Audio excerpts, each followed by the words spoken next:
Je voudrais qu'on parle de Bruno Retailleau et on va réécouter les mots du ministre qui a jugé sur France 2 avant-hier qu'il y avait des juges rouges. Écoutez les mots de Bruno Retailleau. Je pense que la syndicalisation, très bien. Je pense que ça doit être centré sur la défense des intérêts professionnels. Il y a l'indépendance. La contrepartie de l'indépendance, c'est cette neutralité. Je pense que les magistrats ne sont pas au-dessus des règles. Voilà, ce que je dis, moi, c'est quand même une façon de sous-entendre qu'il y a une justice politique. C'est une manière de sous-entendre qu'il y a des juges rouges. Non, écoutez, c'est objectif. Le mur des cons. Pouvez-vous me dire, ici, si le mur des cons a eu lieu ou non? Il y a d'ailleurs eu un jugement. Ce sont des faits. Bien. Georges Fenech, évidemment, je me tourne vers le juge d'instruction. Je reviens à mon obsession de départ. D'abord, vous êtes surpris par les propos de Bruno Retailleau? Non, il a toujours été extrêmement clair et cohérent là-dessus, et je lui reconnais ce mérite. Il a raison, mais moi je peux parler plus librement que lui, qui est ministre de l'Intérieur, membre d'un gouvernement, et tenu à une solidarité avec le garde des Sceaux, bien entendu.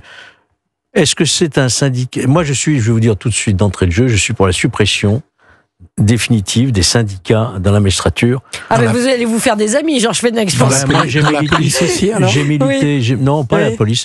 J'ai milité pendant des années, et j'ai dû créer moi-même un syndicat pour pouvoir le dire et délier de l'obligation de réserve. Donc, je pense qu'effectivement, il faut supprimer les syndicats dans la magistrature. D'ailleurs, ça a été un fait conquis comme ça par un arrêt du Conseil d'État. Il n'y avait jamais eu de loi là-dessus, hein. Et je pense qu'il peut y avoir une association, effectivement, qui défende les intérêts de la profession, mais qui ne fasse pas de politique. Est-ce que c'est un syndicat de justice, comme a dit Dupond-Moretti que c'était pas un syndicat de justice, c'est pour ça que je reprends cette formule, lorsque publiquement, par votre communiqué, il appelle à faire battre tel candidat à l'élection présidentielle? Est-ce que c'est un syndicat de justice lorsqu'il est dans la rue à manifester en distribuant des guides du manifestant? Que faire si vous êtes arrêté? Est-ce que c'est un syndicat de justice quand il décide de remettre par principe en liberté tous les migrants qui viennent et en le faisant savoir qu'il ne faut pas qu'il y ait de frontières? Est-ce que c'est un syndicat de justice quand ils vont à la fête de l'UMA pour dénoncer les violences policières? Non. Voilà, il faut être clair, il faut pas être naïf, on a affaire, et d'ailleurs il le revendique complètement, juger c'est un acte politique, on peut pas être un juge neutre. Voilà, maintenant, est-ce qu'on continue à supporter cette atteinte à la séparation des pouvoirs, parce que ça met en cause la légitimité du politique? Est-ce qu'on continue à laisser faire ces juges qui sont en train de porter une atteinte grave au fonctionnement des institutions? Réponse Philippe Guibert. Bon, évidemment, vous n'êtes pas d'accord avec l'état des lieux dressé par l'ancien juge d'instruction? Il y a aussi des juges bleus, vous en avez été un exemple, Georges. J'espère que non. On ne peut pas faire... Je trouve que la remarque de... La polémique lancée par Bruno Retailleau est malvenue dans le contexte, parce qu'il s'exprimait dans le contexte de l'affaire Le Pen et du jugement rendu lundi. Or, si j'en crois Le Figaro, qui a fait une petite enquête sur les magistrats qui ont rendu ce jugement critiqué et critiquable sur la partie de l'application immédiate, ils sont pas vraiment dans l'orbite du syndicat de la magistrature, si j'en crois Le Figaro. Et donc, je trouve que Bruno Retailleau, qui est pourtant un homme normalement pondéré, lance une polémique qui n'a pas lieu d'être semble-t-il, sur l'affaire du jugement de Marine Le Pen. Je suis d'accord, Philippe Guibert, mais sur le fond, est-ce que Bruno Retailleau a raison? Il ne veut pas répondre. Non, mais c'est ça. Moi, je dis, est-ce que c'est normal très franchement, fasse un appel à battre tel ou tel candidat? Est-ce que c'est normal? Oui, il y a plein d'organisations professionnelles qui l'ont fait. Oui, mais là, il y a un pouvoir. Mais on peut pas, absolument pas. Là où je critique Bruno Retailleau, c'est qu'on peut absolument pas déduire des positions de la syndicale de la magistrature ce qui s'est passé lundi au tribunal correctionnel de Paris. Non, mais on va décorréler, Philippe Guibert, on décorrèle les deux affaires. Sur le fond. Le syndicat de la magistrature a des positions systématiquement radicales. Systématiquement radicales. Et je pense que même pas mal de personnes de gauche ne se reconnaissent pas forcément dans toutes les positions. Mais on leur demande pas de prendre des positions ni radicales ni pas radicales. On leur demande d'appliquer la loi. Honnêtement, il y a un statut de 1958 qui prévoit que le juge ne doit pas se mêler de politique. Mais alors, les policiers c'est pas la peine de faire des statuts. Les policiers doivent-ils se mêler de politique? Ah non, mais les policiers défendent leurs intérêts. Mais alors moi, je serais pour votre proposition si vous l'étendez aussi aux syndicats de policiers. Non, la police, c'est pas un pouvoir. C'est un pouvoir. La justice, c'est un pouvoir. La police, c'est un pouvoir. Le pouvoir le plus direct sur les personnes. Non.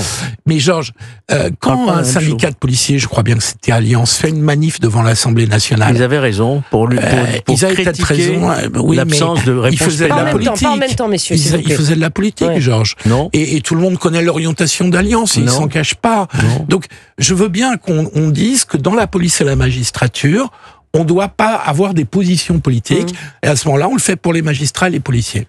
Mais la différence entre un policier et un magistrat, c'est que le magistrat exerce un pouvoir.